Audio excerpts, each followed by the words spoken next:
ကဲဒါလေးကတော့60 horsepower လေးပေါ့နော်60 horsepower 6 po ပေါ့နော်ဒါ18ခွေဒါကျွန်တော်မိခန့်စကူထည့်နေတာပေါ့နော်မိခန့်စကူဒီ normal လေးတွေတခြားခံပြီးတော့မှကျွန်တော်တို့ coin ဆက်ပါရမှာပေါ့နော်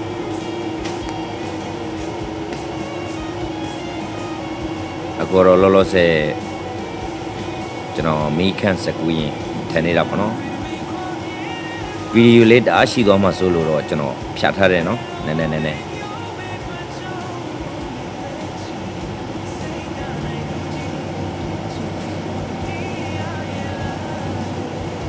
ဒီမိခန့်စကူထည့်တဲ့ချိန်မှာလည်းတေချာလေးထည့်ရတာပေါ့နော်စောင်းတာတွေရွယ်တာတွေမဖြစ်အောင်ဆိုပြီးတော့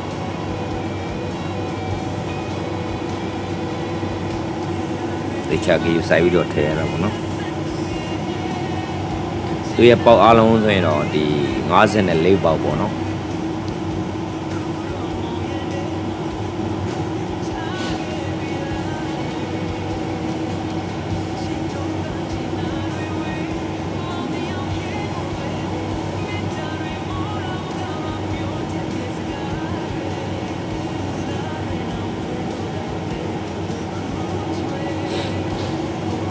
ကဲကွိုင်းဒီဟိုမိခတ်စကူကတော့ထဲလို့ပြီးပြီဆိုတော့ကျွန်တော်ကွိုင်းထဲတဲ့ချိန်ကြရင်ထိမဖုံးတဲ့ဖုံးလေးတွေပေါ့နော်အဲ့ဒါလေးတွေသွားဖြတ်မယ်ပေါ်ကနေပြီးပြအောင်တာပေါ့နော်ကျွန်တော်တို့ဒီမိခတ်စကူလေးနဲ့ပြအောင်ရတယ်အဲ့ဒီပိုင်းကိုကျွန်တော်တို့ပြန်ဖြတ်ရတာပေါ့နော်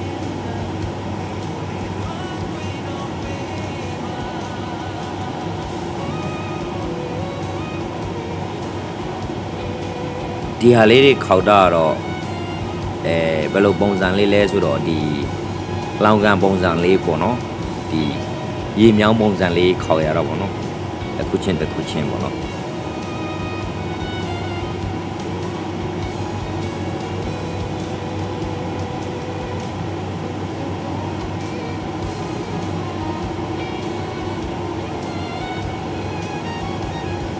ဒါကျွန်တော်ဖြတ်ခုံးပေါ့နော်ဒီမိခန့်စကူဖြတ်တဲ့ဖြတ်ခုံးပေါ့အဲ့ဒါလေးရတော့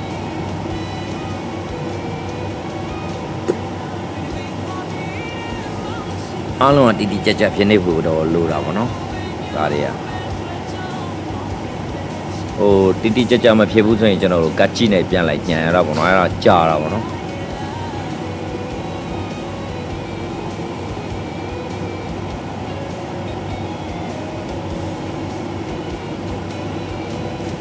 ဒီကောင်လေးတွေကိုကျွန်တော်တို့ဟို coin ထည့်တဲ့ချိန်မှာခေါင်းရင်းလဲရတယ်ဒါပေမဲ့အခုချိန်ကလေးကကြိုပြီးတော့ခေါင်းပြီးတော့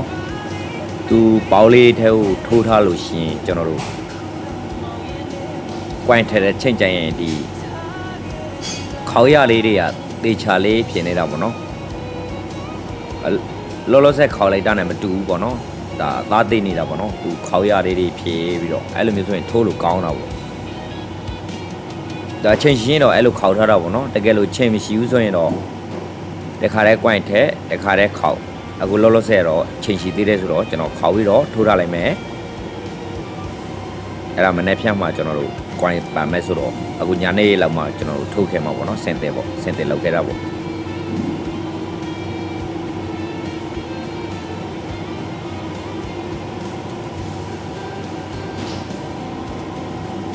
ဒါလေးခေါက်ရတာလဲ54ပြပဲเนาะတူပဲ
လောရုံထဲမှာဆိုတော့လဲနည်းနည်း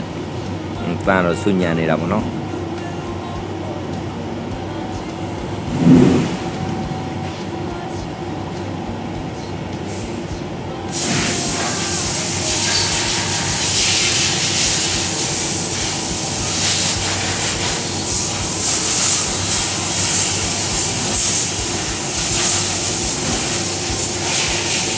ကဲဒါလေးလဲခေါက်လို့ပြီးပြီဆိုတော့ကျွန်တော်တို့မနေ့ပြန်ကွိုင်းဆံမှာပေါ့နော်โอเคဘိုင်ဘိုင်နောက်ဗီဒီယိုမှာပြန်ဆောင်မယ်နော်